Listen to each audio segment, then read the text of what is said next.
राजू एक छोटे से गांव में रहता था जो चारों तरफ जंगलों से घिरा हुआ था। गांव के लोग कहते थे कि रात को उस जंगल से कभी बाहर मत निकलो क्योंकि वहां आत्माएं भटकती हैं। लेकिन राजू इन कहानियों पर विश्वास नहीं करता था। एक दिन उसने अपने दोस्तों से शर्त लगाई कि वह रात के समय जंगल में जाकर दिखाएगा। रात के अंधेरे में जब पूरा गांव सो रहा था, राजू अकेले जंगल की ओर चल पड़ा।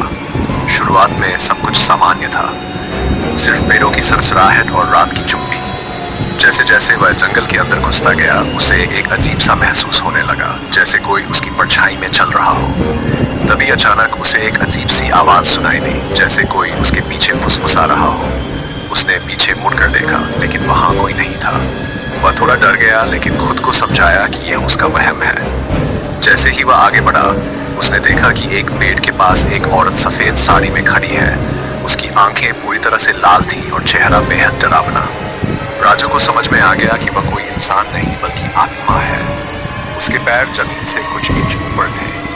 वह औरत धीरे धीरे राजू की तरफ बढ़ने लगी। राजू के पसीने छूटने लगे, उसकी टांगें कांपने लगी। वह तेजी से भागने की कोशिश करने लगा, लेकिन जैसे ही वह मुड़ा, उसका पैर किसी चीज में फंस गया और वह गिर पड़ा।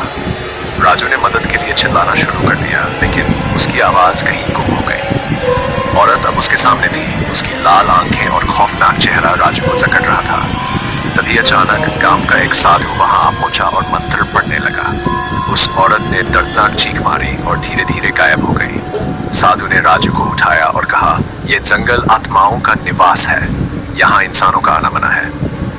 राजू को अपनी गलती का एहसास हुआ और उसने फिर कभी उस जंगल में न जाने की कसम खाई। कभी भी पुरानी कहानियों और गांव की मान्यताओं को हल्के में नहीं लेना चाहिए, क्योंकि उनमें छुपे होते हैं कुछ अनदेखे सच।